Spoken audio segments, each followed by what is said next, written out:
Peques, ¿cómo están el día de hoy? Me tocó nuevamente hoy darles una clase, pero ¿qué creen? Esta va a ser una clase diferente y especial porque vamos a tener una invitada, así como la tuvieron la semana pasada, ¿verdad? Esta clase está basada en Marcos 5 del 21 al 34, para que vean por sus Biblias.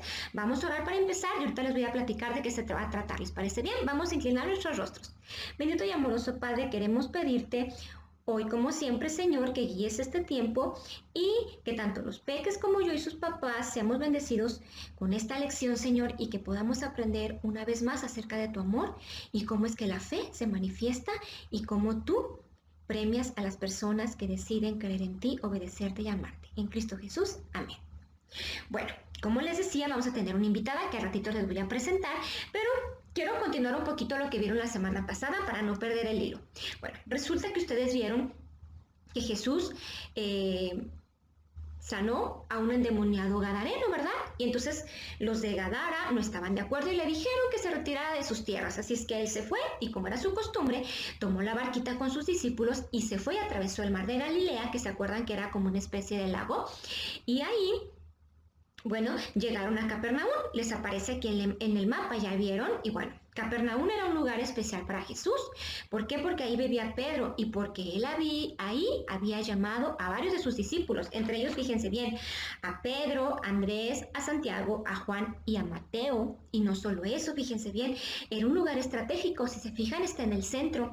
En la parte de abajo estaba Cesarea, que era capital de Roma, y ahí había mucha vigilancia. Entonces Jesús decidió ir a Capernaum porque ahí no vigilaban tanto y él podía expandir su evangelio, y además también mucha gente llegaba ahí a comerciar porque hacia arriba está Egipto y el mar Mediterráneo, y en ese lugar estratégico muchos llegaban a comerciar, a vender sus prendas, sus productos, y de ahí se movían a toda esa otra área que ven ahí en el mapa.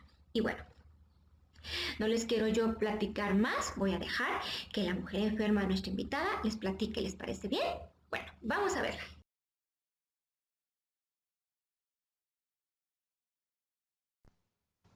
Hola niños, yo soy la mujer enferma. En esta ocasión su maestra me invitó para que les platicara acerca de mi historia. Y bueno, yo, como realmente muy pocas personas, tuve el privilegio de conocer a Jesús cara a cara y de verlo a los ojos. Y les voy a platicar mi historia. Les voy a decir en dónde vivía yo. Yo vivía en una ciudad que se llamaba Capernaum y estaba muy cerca del mar de Galilea. Era una ciudad comercial, estaba muy al centro de todo. Y allí mucha gente comerciaba. Venía gente de todos lados, había un lugar donde se pudieran hospedar, y por eso, al haber tanta gente de tantos lados, había mucha oscuridad espiritual. ¿Y saben qué? Jesús, que decían que era un profeta o que era el Mesías, no lo sabían o no lo sabíamos con exactitud, acababa de llegar ahí. Fíjese bien, mi pueblo era un pueblo realmente muy pequeño, solo éramos 1000 habitantes, así que las noticias, buenas y malas, corrían muy rápido. Yo, como les dije, había estado muy enferma. Tenía 12 años que sufría de una enfermedad que era de flujo de sangre y con nada sanaba. Había ido con muchos médicos a un lugar y a otro y yo seguía peor. Había ya perdido todo el dinero que me habían dejado mis padres y no tenía ya con qué curarme. Así es que yo estaba tan débil y tan ojerosa. Ahorita no me ven tan ojerosa porque pues Cristo ya me sanó, ¿verdad? Pero estaba tan ojerosa y tan cansada y tan delgada que parecía una calavera, que ya ni caminaba, solo me arrastraba. Así que a mí me gustaba arrastrarme en las tardes a la puerta de mi casa a escuchar lo que se decía de muchas cosas y también de ese Jesús. ¿Sabe? Yo había escuchado de ese Jesús que había sanado a mucha gente. Había sanado al siervo de un centurión, había sanado al hijo de un hombre rico, había hecho que un paralítico que conocíamos de toda la vida, que no podía caminar, caminara. Había hecho que algunos ciegos volvieran a ver y que los mudos que no podían hablar también pudieran ahora hacerlo. E incluso, como les dije, había sanado a muchos endemoniados.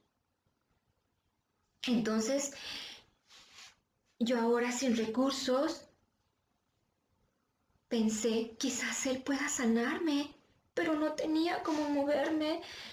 Entonces ese día escuché que la gente corría porque decían que Jairo, uno de los príncipes de la sinagoga, había ido ante él y le había rogado cuando llegó que por favor sanara a su hija porque estaba muy enferma, que estaba a punto de morir.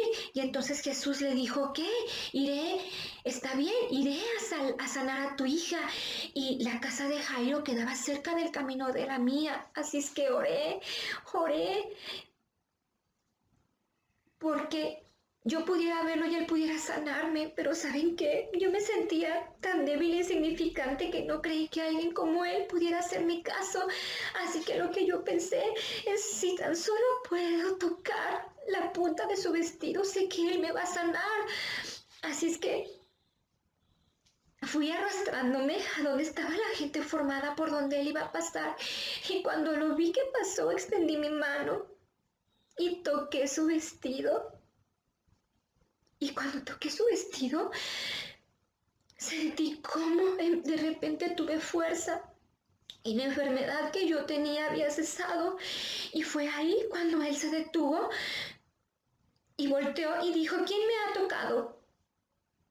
Y entonces yo tenía miedo y estaba asustada y tenía pena y no dije nada. Entonces él volvió a decir, ¿quién me ha tocado?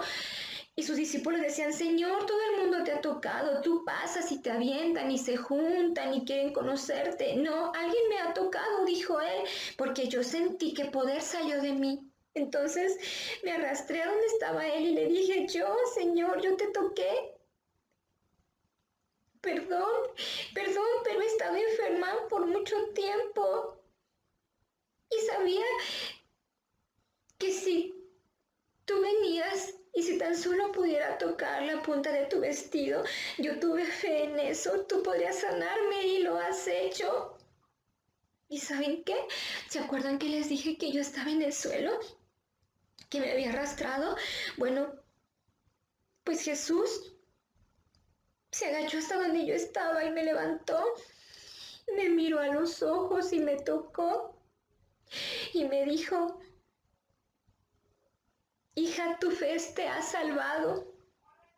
Le dije, sí, yo estuve enferma durante mucho tiempo y en cuanto te toqué pude sentir cómo me sanaste. Y él me dijo, ahora eres salva, puedes irte con gozo y eres liberada de este azote, de esta enfermedad. ¿Saben? En realidad él me sanó y él me salvó. Yo no pude hacer otra cosa que compartir lo que él había hecho por mí, así como decían que lo había hecho el endemoniado Gadareno, que había ido a Decápolis con toda la gente a platicarles lo que había hecho, y yo también lo hice.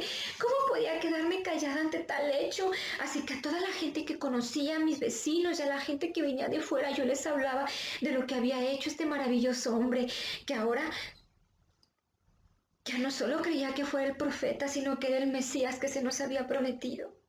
Así que después, cuando pasó el tiempo, supe que Él había venido a morir por nosotros en una cruz y así fue como murió, que Él había venido y escogido Capernaum para que su evangelio fuera extendido a muchos lugares, porque había gente de muchos lugares. Y saben, Él vino a morir por mí, pero también vino a morir por ti, por todos ustedes, para que nosotros podamos ser sanados, no solo físicamente, sino también espiritualmente. Él viene y entra a nuestra vida y limpia nuestra mente, nuestro corazón. Le agradezco a su maestra por haberme invitado y me dio mucho gusto conocerlos. Espero que ustedes también, al ser sanados y salvados, puedan compartir lo que Cristo hizo por ustedes. Adiós. Bueno, pues ya estamos de regreso, ¿verdad? ¿Qué tal les pareció la historia de esta mujer? Realmente podemos ver que ella tuvo un gran privilegio ver a nuestro Señor Jesucristo a los ojos, ¿verdad? Cara a cara, como ya nos dijo. Pero fíjense bien, la enfermedad de esta mujer ilustra lo que el pecado puede hacer en los seres humanos. Nos puede ir enfermando, hacer que nosotros vayamos perdiendo la vida que realmente vale la pena. Porque ¿saben por qué? Santiago 1:15, fíjense lo que dice. Dice, desde el 13, dice, cuando alguno es tentado, no diga que es tentado de parte de Dios, porque Dios no puede ser tentado por el mal, ni tienta a nadie. sino que cada uno es tentado cuando de su propia concupiscencia es atraído y seducido. Entonces la concupiscencia, después de que ha concedido a la luz al pecado, el pecado siendo consumado da a luz la muerte. Entonces, el pecado es como una enfermedad, va a dar la luz la muerte. Y así como en ese tiempo los médicos no pudieron sanarla a ella, en este tiempo nosotros tampoco podemos salvarnos a nosotros mismos, ni la religión nos puede salvar, ¿verdad? Ni otras personas. Solamente Cristo que vino a morir por nosotros. Fíjense bien, tenemos que tener mucho cuidado con el pecado. Ya hemos visto en otras lecciones que para Dios no hay pecados grandes ni pecados pequeños. Todos los pecados son iguales, entonces debemos de poner mucha atención con lo que vemos, con lo que escuchamos y la gente con que nos juntamos, porque fíjense bien, el pecado primero entra por la vista, algo nos gusta, después le damos vuelta en nuestra mente y dejamos que baje a nuestro corazón. Cuando baja a nuestro corazón es cuando deseamos hacerlo, o quizás vemos que ya no sea tan malo, pero no, debemos dejar que eso invada nuestras mentes. Como ya les platico, en Capernaum, Cristo había ayudado a muchos que habían sido endemoniados. ¿Saben por qué? Porque también se había profetizado en Isaías 9:2, perdón, que Cristo iba a llegar a esa ciudad de mucha oscuridad espiritual para que se viera su poder. Y dice Isaías 9:2, fíjense lo que dice, lo tengo por aquí en mi otra Biblia. Dice: el pueblo que andaba en tinieblas vio gran luz. Los que moraban en tierra de sombra de muerte, luz resplandeció sobre ellos, porque ellos habían dejado que el pecado entrara en sus vidas, ¿verdad? Entonces, como conclusión, peques, para esta historia, el único que nos puede salvar es nuestro Señor Jesucristo, porque en Romanos 5:6 nos dice: Cristo, aun cuando éramos débiles, a su tiempo murió por los impíos. Lo hemos visto muchas veces, ¿verdad? Que Él vino a la tierra como humano, murió por nosotros para que nuestros pecados pudieran ser perdonados, murió en una cruz y por eso si nosotros ejercemos fe en su sacrificio seremos salvos. Entonces fíjense bien, pero ahora así como el endemoniado Gadareno y esta mujer, al ver que Cristo había cambiado su vida espiritual y física, compartieron con otros eso que Jesús había hecho por ellos. Nosotros también tenemos esa responsabilidad, porque en este tiempo también hay mucha maldad, incluso más que en aquel tiempo, ¿verdad? Entonces, en este mundo, en este tiempo, también hace mucha falta que resplandezca luz en medio de tanta maldad. Así que nosotros hemos sido salvados y nuestro deber es compartir el Evangelio a todas las personas para que muchos más alcancen el arrepentimiento. Como ven, ¿les parece bien? Como siempre, otra historia hermosa, ¿verdad? Vamos a orar para terminar, ¿les parece bien? Bendito y amoroso Padre, te agradecemos por este tiempo, Señor, por la oportunidad de compartir con los peques este mensaje y recordarles y recordarnos una vez más a todos cómo necesitamos creer en ti, entregarte nuestro corazón, nuestra vida y dejarnos ser usados por ti, Señor, para que otras personas puedan conocerte y puedan alcanzar el arrepentimiento. Te agradecemos por todo, Padre, en Cristo Jesús. Amén. Bueno, peques, como siempre, me encantó verlos. Les mando besos y muchos abrazos. Los amo. Hasta luego.